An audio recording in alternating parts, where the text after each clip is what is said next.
Hey everyone, it's Louisa Munson from Good Morning Portugal. Now, in this week's episode of Moving Stories, I'm joined by Heather Binder from bootsonthegroundportugal.com. Now, we recorded this interview on the 26th of October 2022, and Heather spends quite a bit of time talking through the very involved process that she went through to migrate both her parents and her pets from the US to Portugal. Not that long after, on the 1st of November, Sharon Binder, Heather's mother, passed away from lung cancer. Now, this episode is dedicated to the loving memory of Sharon Binder. It's published with the full blessing of Heather, and all of our love, wishes and respects go out to her family at this time. You work in the capacity of helping people move, and also you've moved yourself. So I'm really curious, were you prepared for the sort of tugging of the heartstrings as much as they have been tugged? Well, my dad was actually diagnosed at the end of 2018 with a blood cancer, rare blood cancer. So my dad is now 82, my mom is 78. And my dad has been doing pretty well. He's fairly stable, but it is a chronic, eventually terminal sort of blood cancer. And so I was sort of prepared for my dad to be sick, because that was part of what sped up our decision to move. But I wasn't expecting my mom to fall sick. So now I have my dad, who is stable, but needs some help and is faltering some. And then my mom, who's had pneumonia and now this sort of mystery respiratory / congestive heart, we aren't sure thing that's had her in multitude of hospitals. She's in Santa Maria Hospital right now, and she's pretty much been sick since April. So it's been a long time. She spent about 9 days in June in CUF Torres Vedras private hospital, after first going to Caldas Hospital for a day and a half, and me extricating her out of there, which was a story in and of itself. And then she was home for 48 hours, and I had to turn around and take her back into Santa Maria after 24 days in CUF Torres Vedras. So I kind of sliced that up. But anyways, it's been well over a month that she's been in the hospital on and off, and we're awaiting results from a test that was done today. So hopefully by next week we'll know more. But that's been really intense because I didn't expect to be in this sort of position this fast. Yeah. My parents weren't using walkers or any mobility aids when we moved here. And that was a year ago. They just had their year anniversary, November 11th of living here a year. And they both are using rollators now, and potentially more depending on my mom's situation. Yeah, I can imagine that must be really concerning, and in all sorts of ways. So were you like the advance party? Was there always the agreement that you were going to move and then they might follow you? Well, the original thought when I first came to Portugal, which was 2017, was, hey, my fiance and I want to retire in Portugal or move to Portugal as soon as we're able. But we weren't going to leave, or at least I wasn't going to leave my parents. And so in 2017, when I was investigating places to go, I said to my mom, I'm going to take you on a trip. It's not a vacation. It's a scouting trip. It's a could I live in Portugal? Does this make sense? And so she, I figured would help me not see things with rose-colored glasses, and just would be a good second eye.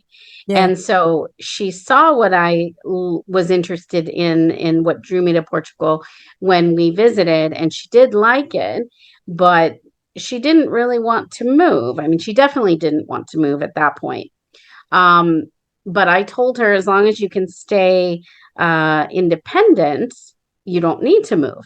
Yeah. I lived in a little 1950s bungalow kind of house with one bathroom in Central Phoenix. My parents lived in Scottsdale in a condo, which was about a half-hour drive, but very different. Scottsdale's like Cascais, and Central Phoenix is Central Phoenix. It's a little more colorful. So we weren't really compatible housing wise in Phoenix. And also the cost of a house that would have served us to live on one property would have been an amount of money we could not have made work in today's numbers. So the idea was just, hey, parents, you guys stay independent. We're good. We'll stay in this, we'll stay in Phoenix. But when after my dad got diagnosed, it was still like, let's stay in Phoenix. But then as time is going on and he was feeling more of the limits and kind of changes in his abilities, I think that plus COVID really sped things up. And at some point my dad said, screw it, let's move. And that was really the smartest thing, because had we not done that, they would be in Medicaid facilities, both of them right now. Just, which, not that that's the worst thing in the world.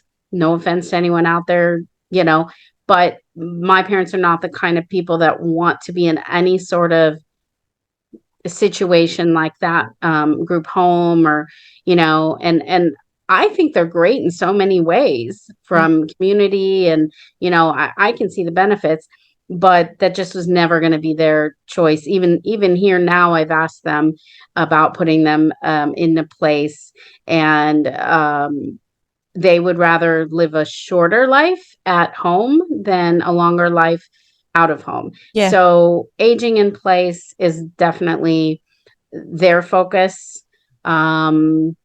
I have a little bit of medical background, very little bit. And I worked at caring.com for a little while, which helped place people into homes and into family, small care facilities, as well as larger facilities. And so I worked counseling the people themselves or their children, family members, on what was appropriate and helping find space.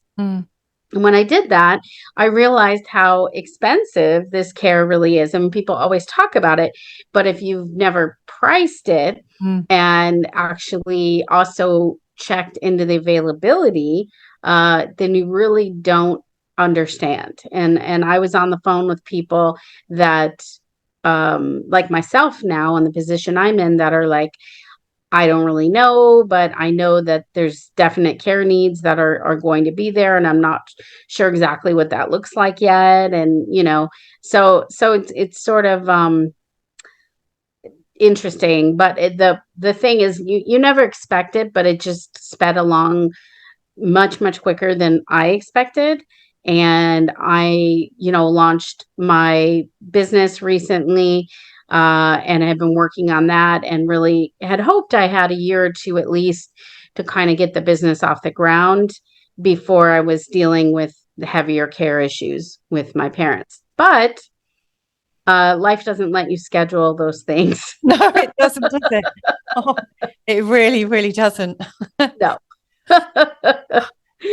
No, luckily the business and helping people relocate I can do from home, and so that was a big thing. My background being in real estate and real estate broker, and showing homes and selling homes in Arizona for 26 years or something like that now. I was always out and running around, and so at least now I'm in a position where I am able to do my work and help caregive as I need to do that. So I am fortunate that I've already made that change. If we were still in Phoenix, I would not be in that position at all. Yeah, and for a lot of people who've migrated, they do at some point have that sort of experience of having ailing parents back in their country of origin. Yes. Both Carl and I have older parents in England, and it's a case of time, isn't it? At some point they will need more, and how will we do that from here? It's a huge thing. Right. Do you come across that with your actual clients, the people that you're working with?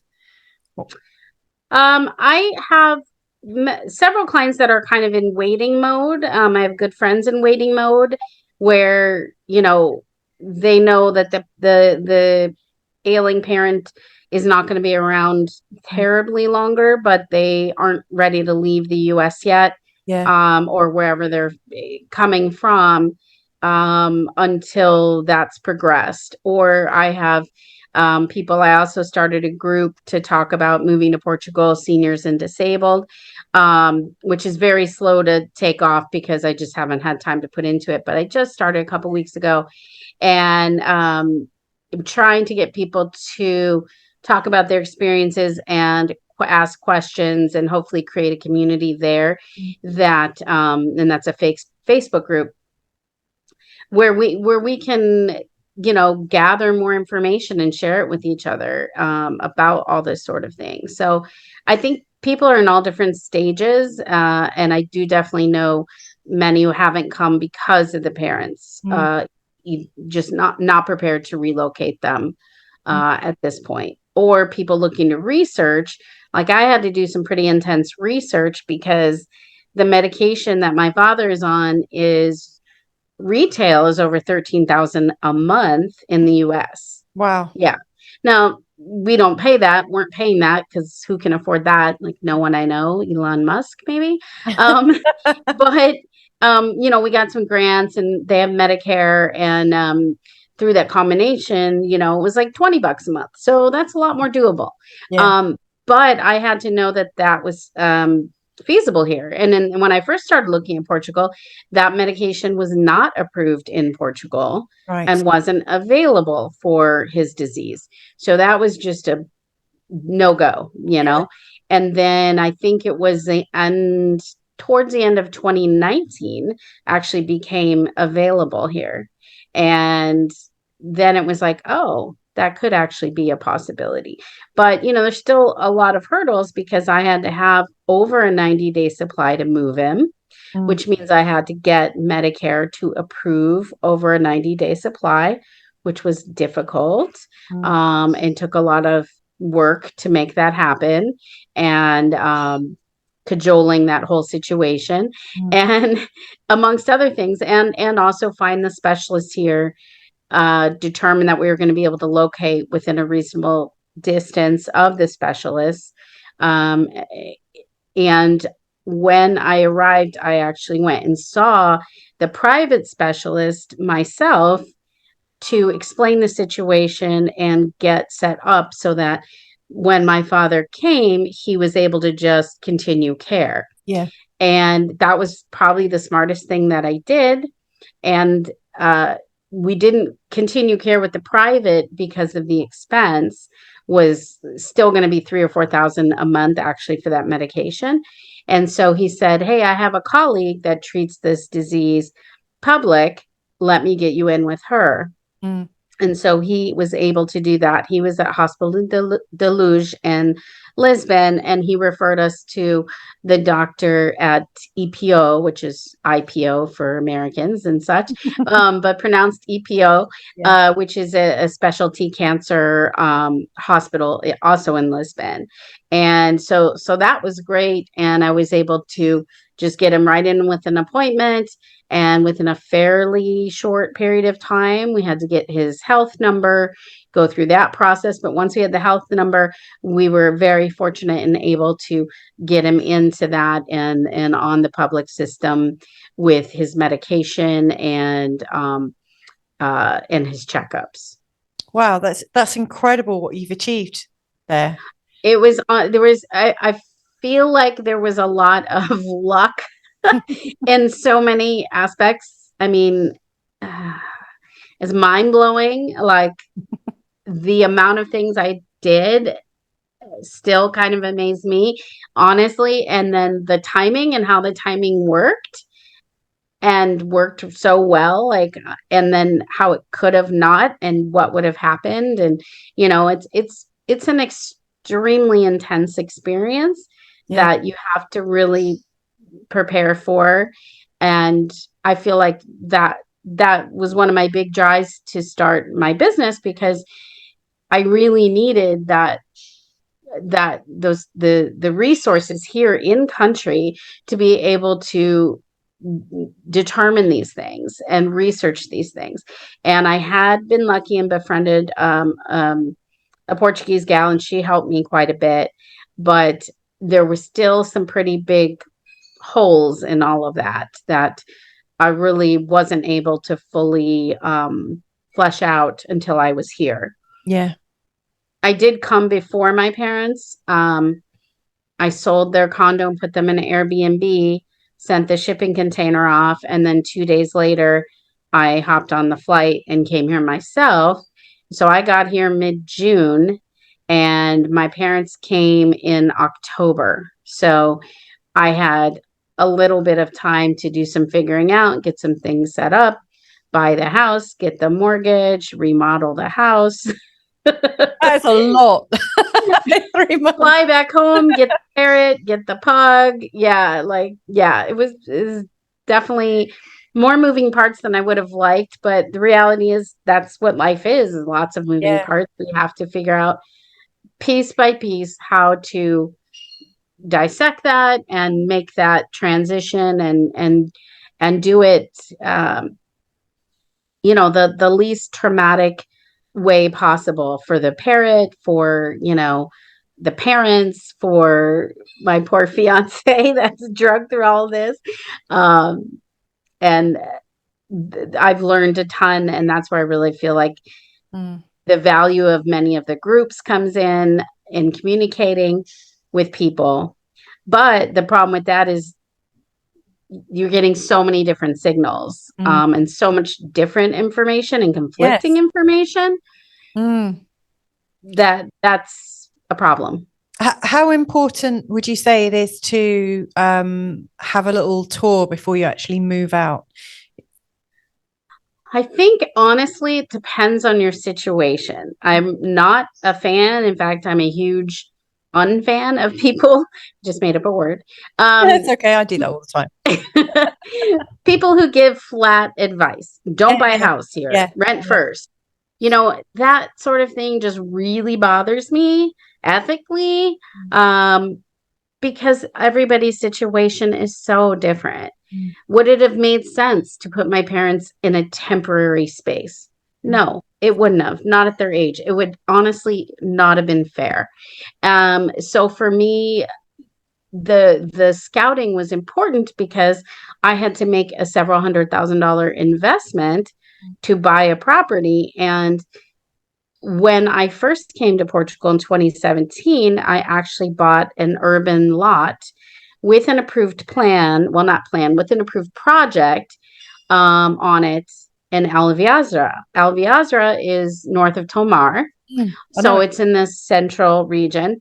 And I still own that. And I have an architect working on a design for that. And I'm going to sell the project with the plan. But my original thought was someday we'll build a house as we can. We'll get the money together and we'll come over here and we'll build this house. And this will be the place. A couple of things happened. One is I came back in the winter and I realized how cold it gets in Central.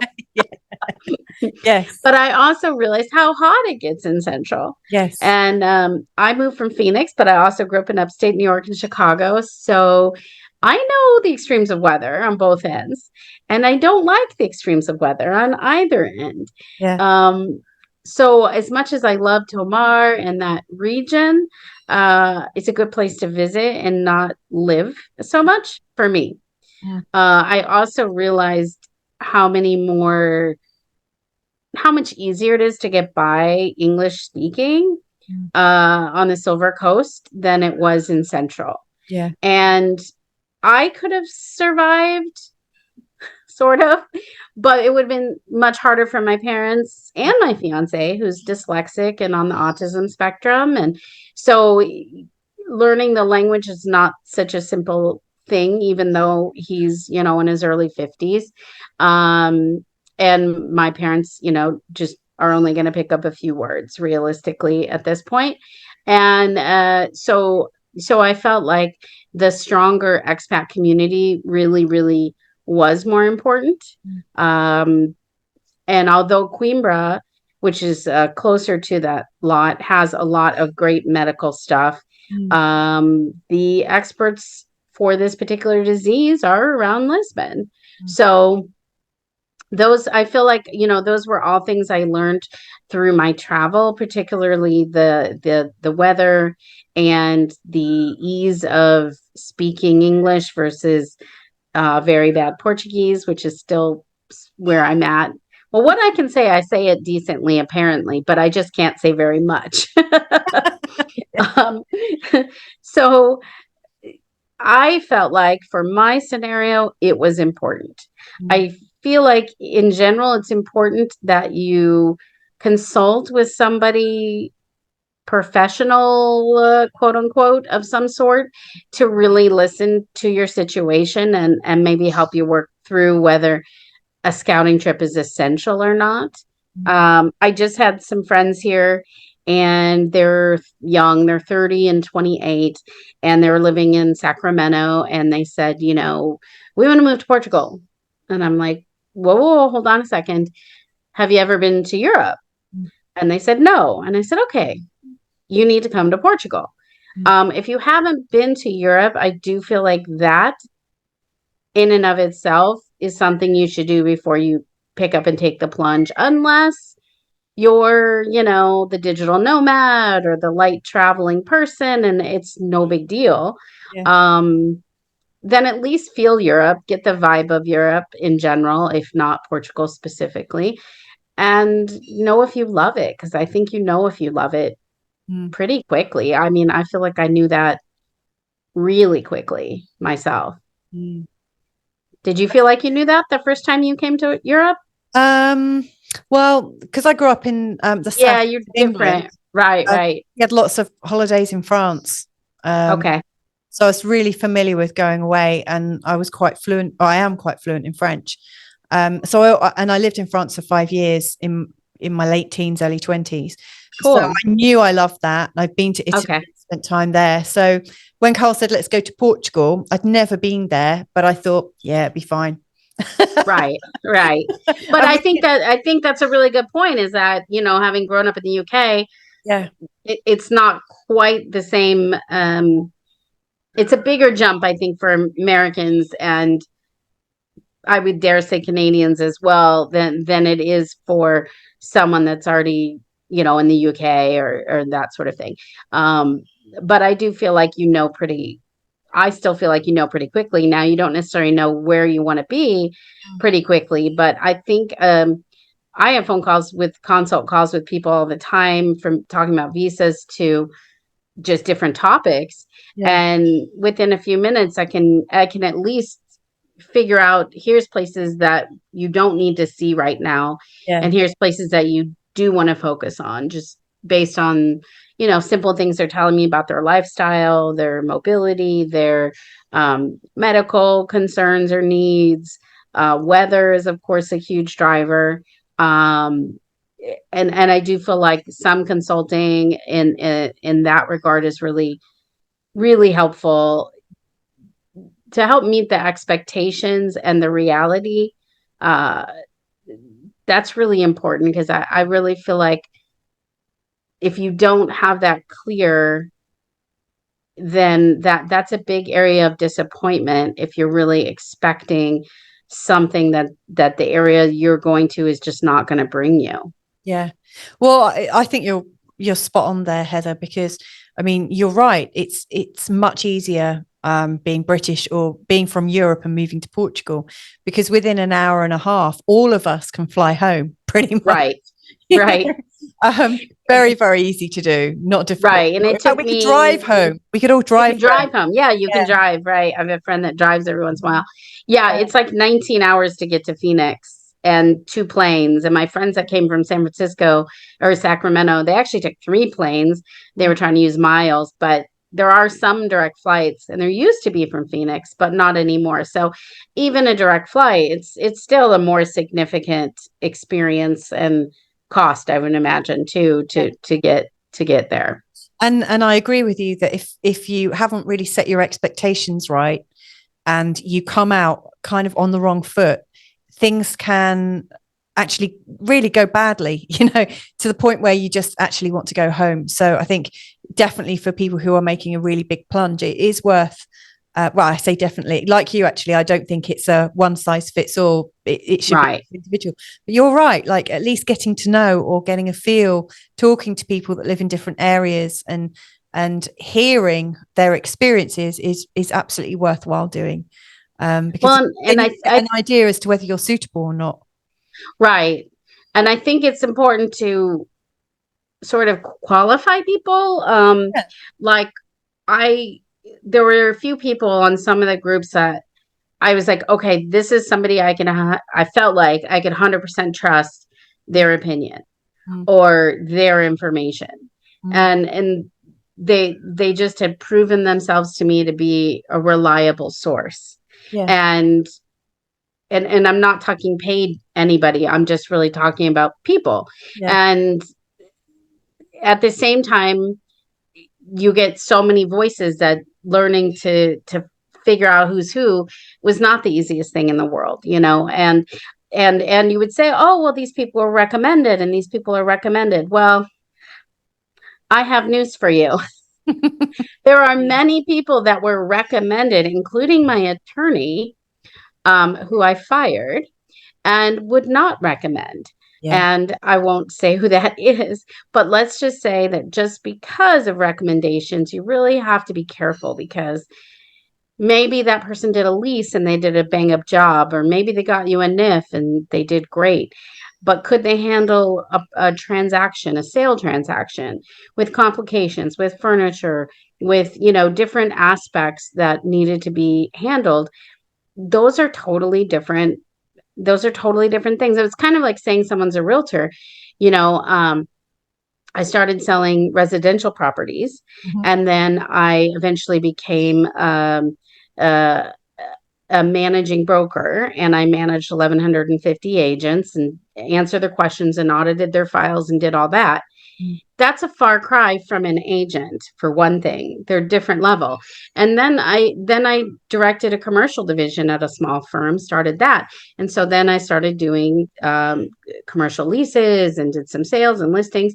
And so now that's a whole totally different thing as well, So granted, this is over almost 30 years in that industry, but when you just look at somebody and say they do this, that's a really simplistic view.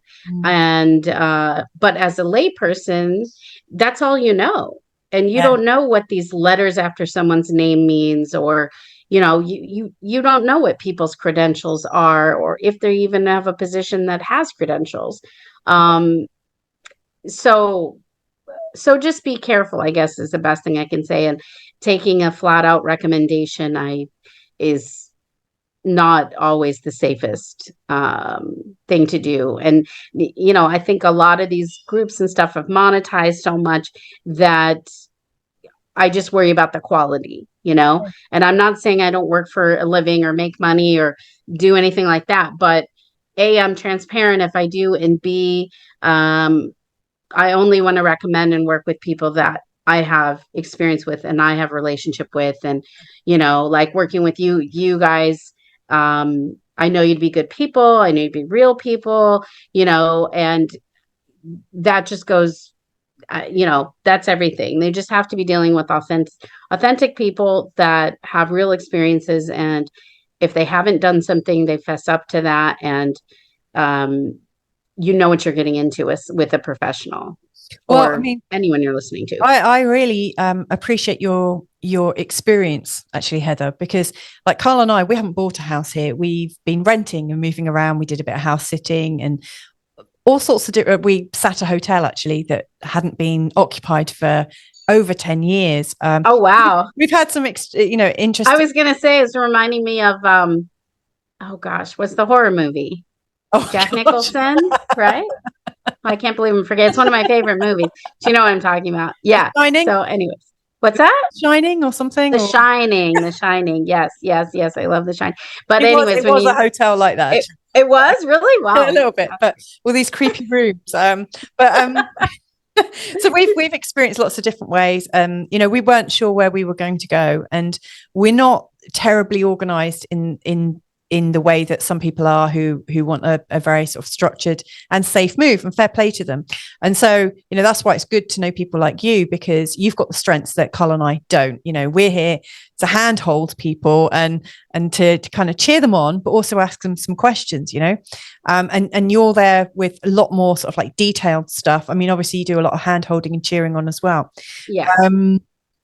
So yeah, we know that's not our strengths, and we kind of wanted to keep everything loose and baggy and just to see what opportunities came up. But we did actually go into a rental situation with somebody who looked legit from our very, very inexperienced position. And there were 2 properties on this plot of land, and we were told we were going to be renting both of the properties, and that we could rent out one of them to other people. When we moved in, the old occupants were still there, and they'd changed their mind, and we were just having one of the properties and they were having the other. And then to our horror, because I had a 3-month-old baby at the time, we'd paid money up front, like you do, like 3 months rent, this, that, and the other. And then when we moved in, the water was turned off. It was only on for say half an hour in the morning and half an hour in the evening, because there's a massive water leak underneath in the ground main pipes. And so she just didn't want it. She didn't want to be paying for money that wasn't even coming into the houses. But all these kinds of important information, you know, you need that. And I think we went into that because we didn't have the language skills. We really didn't know the area, and we hadn't slept properly. You know, we had a 3-month-old baby, 2 kids, you know, and we learnt the hard way. We lost a lot of money, and we just had to move out. You know, I think that expectations thing is huge. Yeah. When I first lived here, well, I lived in a place for 2 weeks, and then it flooded. Oh, that was fun. And then I lived in an attic about 7 minutes from my house. A nice UK and Scottish a couple took me in, and I lived in their attic. And they, oh gosh, I forgot where I was going with that. I hate when I do that. Different ways of living. What's that? The expectations. Okay. So we were sitting around with them, really nice couple, and we were sitting around drinking wine and talking, and they were telling me how when they bought this house here in Portugal, that they go to show up to it after they've bought it, and they walk in, and there's not like a light fixture hanging from the ceiling. There's just a light bulb hanging from the ceiling. And then there's no kitchen anymore. And and like they took the filter, like the exhaust fan out of the bathroom. They took it out of the wall. I mean, like insane. And so that's a perfect example, you know, and it was so funny because bless their hearts, they were like basically saying how they didn't have an agent and they didn't need an agent kind of thing. And they did actually, I think the seller had an agent, and the seller's agent ended up helping them a lot or something. But it was just one of those examples like, well, if you had a buyer's agent, you would have actually known what you were getting into. That would have been able to be negotiated. It would have been in the contract. You would have, you know, had opportunity, maybe do a walkthrough before closing or right when that was happening. And maybe you wouldn't have walked into no kitchen, you know? And so the expectation thing is super huge because I'll speak from an American perspective because I am American. So we'll say that. From an American perspective, we simply expect certain things. And there's all sorts of language in our contracts that talk about fixtures and things that have to stay. Yeah. And there's nothing in our realm of reality that would make us think that would not be the case to at least some extent in different country. And I've just learned that like you cannot take anything for granted. Just anything you think you know can be and likely is totally different here. Yes. And I mean, just anything. I mean, even the dryer, like the dryer, my parents freaked out about not having a dryer. So it's like, okay. And the house I bought is very American. It has a laundry room, which by the way, I love. Guilty pleasure. And anyways, so I had to go buy a washer and dryer, and I buy this new Bosch dryer. And next thing I know, I have to take this whole tray out and dump it in the kitchen sink. Oh. See, wow, you didn't know about that either. Your eyebrow went up. No, The because we don't use dryers. I just hang it on the line. I've always lived in places. Right. Well, if you ever get a dryer here, bear in mind, they don't vent out. They don't have drain lines that vent out. Oh. So every like maybe 2, 3, or 4, depending on how big the load's what is, I have to take this tray out and dump it. Now it's no big deal, but it's just a perfect example of something I've used for 50 years, and not thought twice about. And here it is here, even though I went and I was the one that bought it new, and it performs completely differently than what my expectation and experience would tell me. Oh my goodness. I've heard so many horror stories of people who've bought houses, with land, and they have these ideas and plans and stuff of how they want to live, only to find out that actually part of their land is owned or has some kind of shared use with neighbors, and they're not allowed to touch it. There's all these kinds of strange covenants and things. It's really not straightforward. And I actually think that one of the reasons why people enter into some of these things is we feel like on a bit of a back foot. We don't speak the language. And there's this, like when I first moved over, we were like checking out Pure Portugal, which in 2017, we moved over in 2017 as well.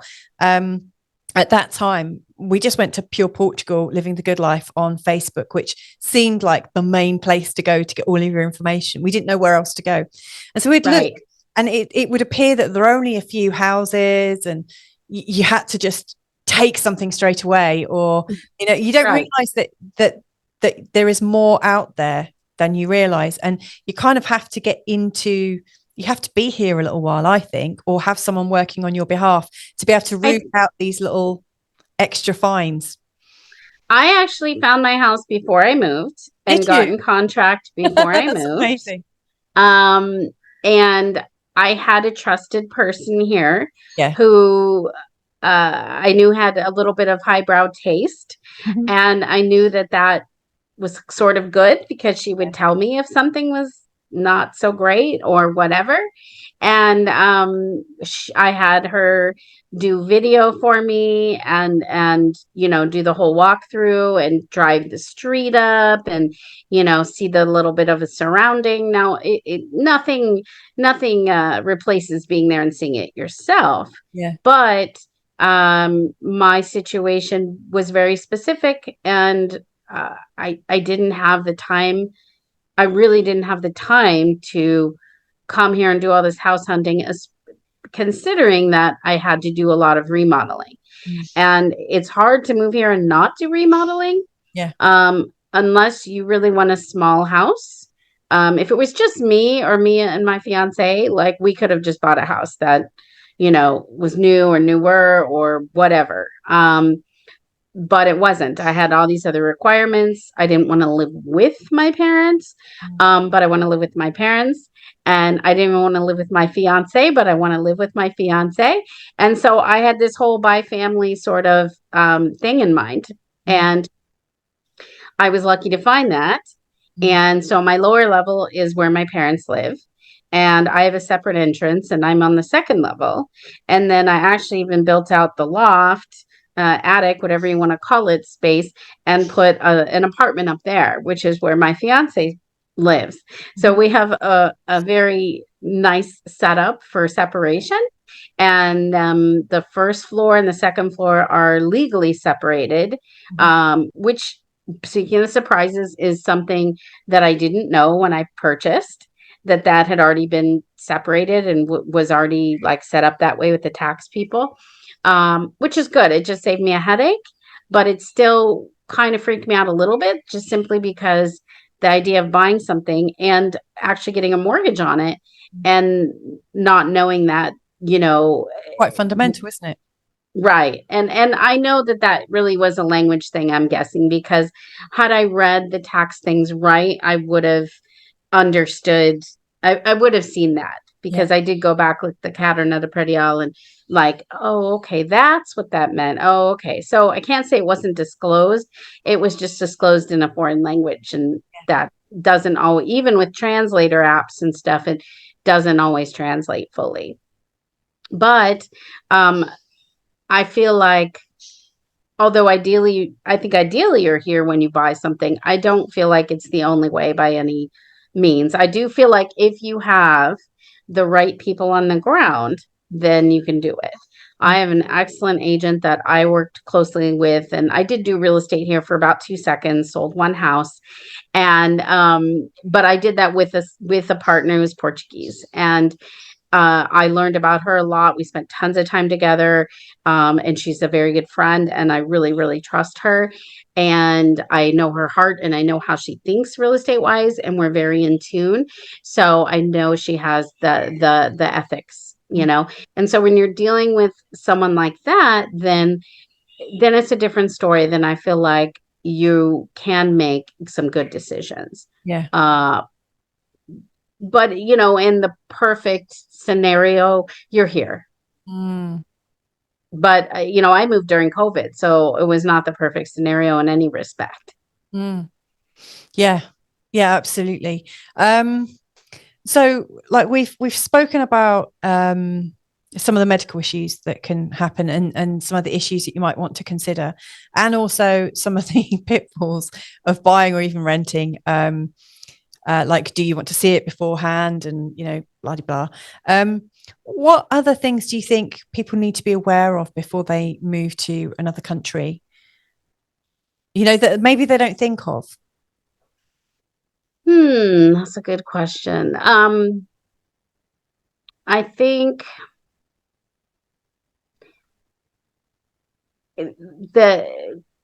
there's a lot of, it's just this so absorbing, like the whole cultural shift, just all of it. And it's a lot, and you just have to determine how flexible you are. Like, you have to be a flexible, adaptable person. And I think knowing yourself is really important, because you have to know, like, can you go with the flow on that? Are you going to be okay? Are you going to be able to adjust? Are you not going to be able to find, the kind of peanut butter you like? And is that going to crush your world? Is that a deal breaker?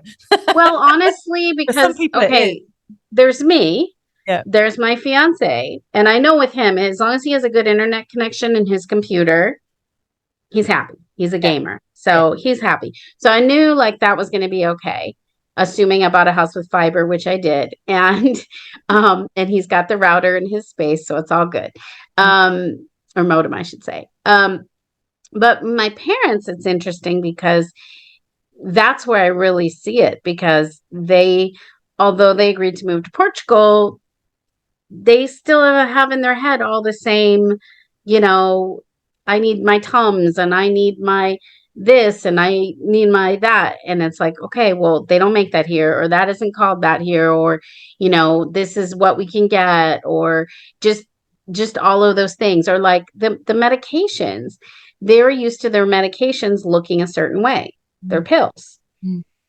My mom will sit there and take her pills. She knows what she's taking every pill. Well, guess what? They look different here.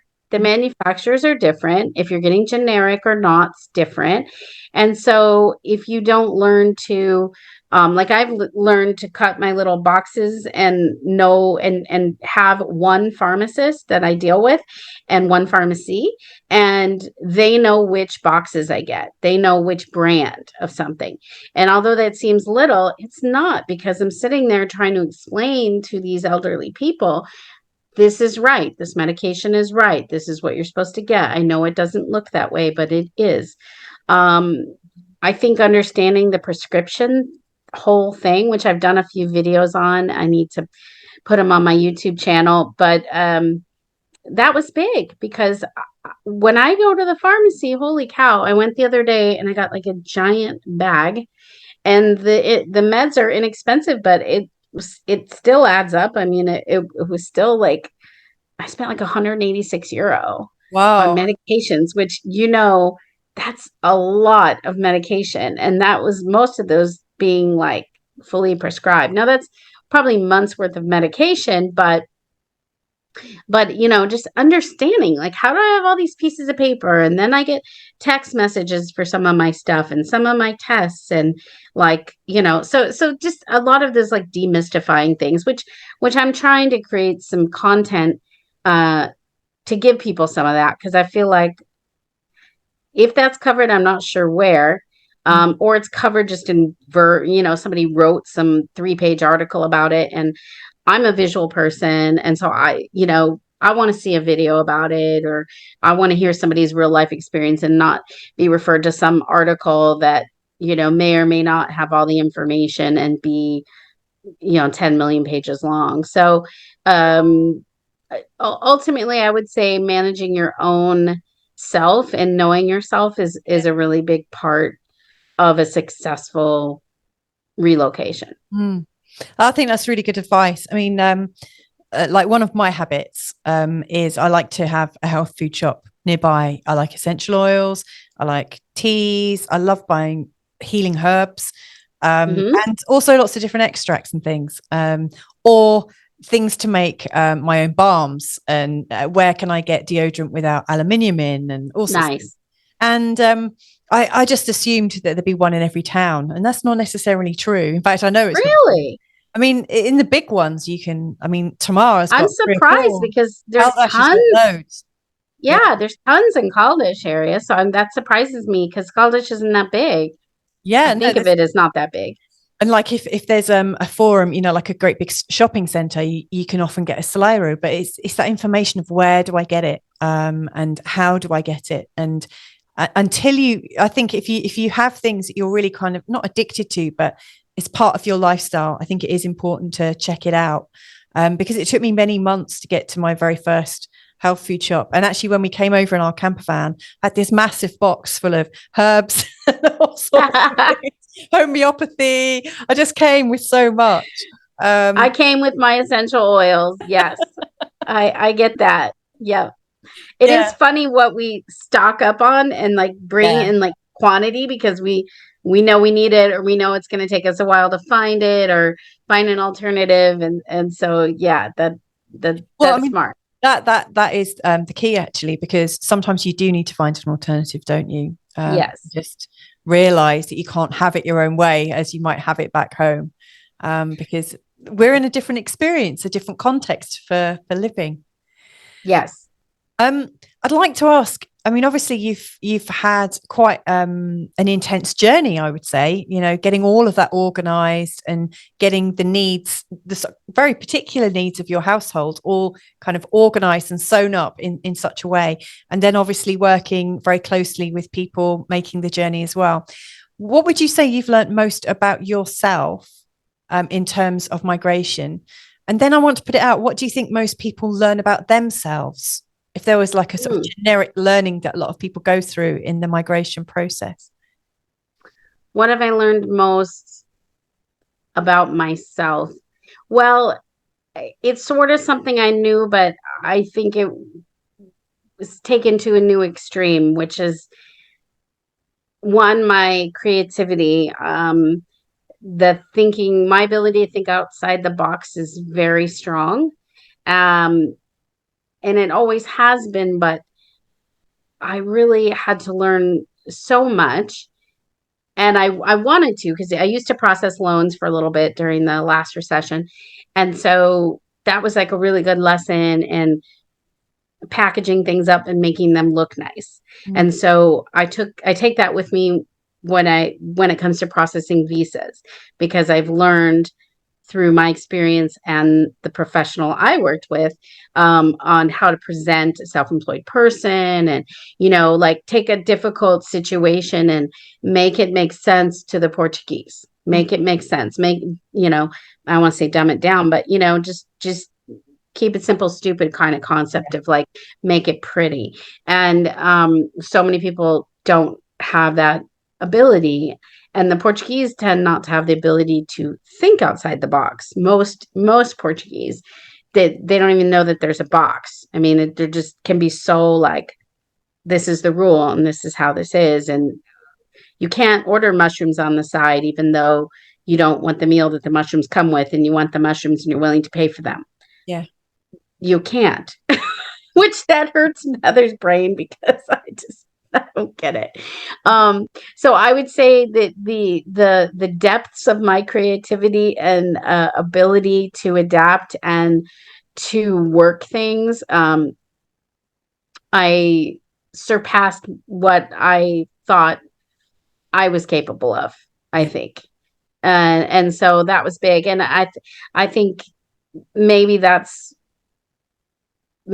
a big thing for other people too, and that they you just stretch yourself beyond, and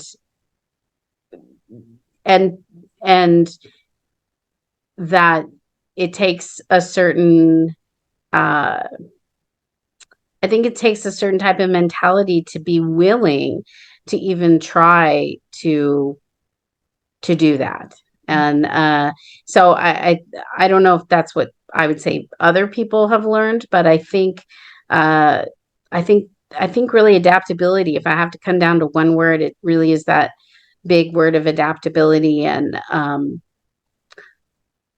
having the knowledge, the connections and the relationships also being so massive to success, and so massive to making little key decisions. I mean, I remember the day before, literally the day before my shipping container was leaving my house, sitting in front of my house, my girlfriend says, "You really might want to make sure you bring a gas grill."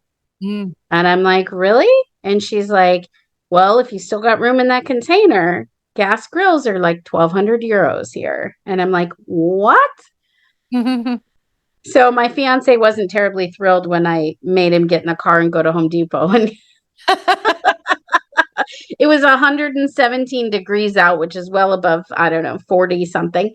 And we managed to get a gas grill, and then had to get it inside the container, even though the container didn't have a ramp and was like way off the ground, which make sure your shipping container has a ramp, or you know that it doesn't, because I had no idea, and this thing comes and it's way high off the ground. Anyways, yeah, just all of those things together, it is going to cumulatively make a big difference in your satisfaction and your ability to adapt to your new situation and make meaningful relationships. And that, I think, the meaningful relationships I made ahead of time were really vital, just really, really vital. Yeah. I think those are the biggest things I could say as takeaways, if that sort of answered your question. Yeah, it definitely answered the first part. In terms of other people and what you see them learning about themselves, obviously, everyone's different, but if there was what do you think people learn just in general from moving from one country to another? I think they learn what they can't adapt, what they can't do without, what the opposite, and they learn, I think, what they take for granted or took for granted. Definitely, they it gives a perspective that I don't think you can get any other way. And I think a lot more value is put on relationships, as it should be. But I think coming from America, it's not, I mean, you wouldn't believe how important the type of car you drive is in Scottsdale, Arizona. It's stupid. But those sorts of things. Whereas here, it's like, wow, your car's tiny enough you can actually fit down that road. You're smart. You've thought ahead. So I'm gonna have to ask my friends that question, because I'm not sure. I'm so wrapped up in all these other things I do for people that I'm not sure I have a better, more complete answer to that. What's your thoughts? I'm curious. I actually think you've hit the nail on the head. I think people get really clear about who they are, either because it's maybe easier than they were thinking, or more likely they've been really, really challenged and they've had to meet themselves at a really deep, kind of almost primal level. When you get really, I mean, I think it's such an emotional experience. And like when you have your first challenge, like, who do you turn to? Where are your go-to friends? What do you normally do? You're stuck in a place that you don't know, with a language you don't know, no points of reference. And I think you meet your maker inside yourself. It's like, I like that. Yes. And so I think you get very clear about what you can do and also what you can't do. So I think you learn your limits, or you learn if you need limits. I've learned that Carl and I, the things that if I'd said I would never do that ever, and then like if I was to like go back like 5 years to these things I said I'd never do, oh my God, that's really irresponsible or whatever. I now realize I've probably done, and at the time being a bit afraid, but actually grown through it so much. I think you have to be quite courageous to move out. Yes. Step. I never thought I would eat a fish with its head on it. Oh, those like, I'm serious. And I've gotten to the point where, okay, that shrimp's got its head. Yeah. Okay, I think I can deal with that, and that really was not something that was like a hard limit. So you've been pushed to the limit there. Well, that's the funny thing, is like, you think, oh, Heather, you've done all these things, but then like something that's maybe silly is like, oh yeah, no, like I can't do that, But I think the changing thing was really big, and that's probably the biggest thing that I didn't anticipate, is literally this experience changing me in a almost core way. And I'll tell you what I'm referring to. Moving my parrot was a really intense experience and extremely difficult. I had to cajole things from getting the permit and I used a professional relocator, and I still had to, I made that push. I'm the one that got that USDA permit, I got to tell you. So if you got exotic birds out there, you might want to chat with me. But I didn't know she made the flight. And I was just, it was just unreal. I had a 10.5-hour layover in Frankfurt because I needed to fly with her. And even though she was in cargo, which is required, they didn't put her on my first flight out of LA. So she followed me behind in a cargo plane, which completely flipped me out. And I found that out at the last minute. So I wasn't happy. But then I saw that she checked in at cargo in Frankfurt. So I knew she was there, but I never could get confirmation if she actually got loaded on the flight from Frankfurt to Lisbon. And the best I got was, well, I saw them loading animals. Okay, that's good, but that doesn't mean my animal was loaded, right? But I also had a drugged up puppy with me.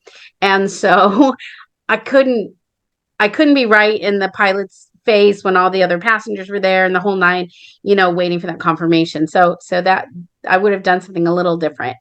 But when I got off the plane, they stopped us on the tarmac. And now I know why they do that sometimes versus taking you all the way to the airport itself. But it's often when they have cargo, they have animals, is they'll stop you there because they're unloading the animals there. And then they're busing the people. And I don't know if this is always the case. Anyone who works at the airline maybe knows this.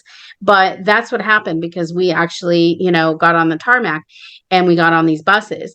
And I'm going to get emotional just saying it.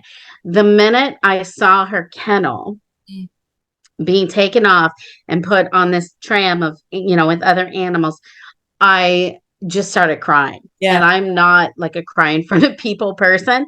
And I just burst into tears. And all these people around me, I think I was completely insane, but that's okay. But it was just the biggest. I'm welling up with this. I know, I am too. I know. It was just unreal. Just oh my God, she's here, Yeah. Now that was 11 p.m. at night, and I didn't get to see her till about 4 a.m. because that's how long it took for us to get her cleared. And then when I got her, to add to the trauma, her water dish was completely off. And her food dish was empty. And there was bird poop on the side and the bottom of the cage. So I know at some point her carrier actually got flipped. Now, don't completely lose your mind if you have parrots out there, because I do have some things I would have done differently to avoid a scenario like that in the future. So I can share that. But it was just amazing, the trauma of that. And I already knew she was okay. And I knew she was okay because when they started wheeling her out on this thing, I made a noise and she made the noise back. Again, I think I'm going to cry, but I knew she was okay. But it's intense. That is intense.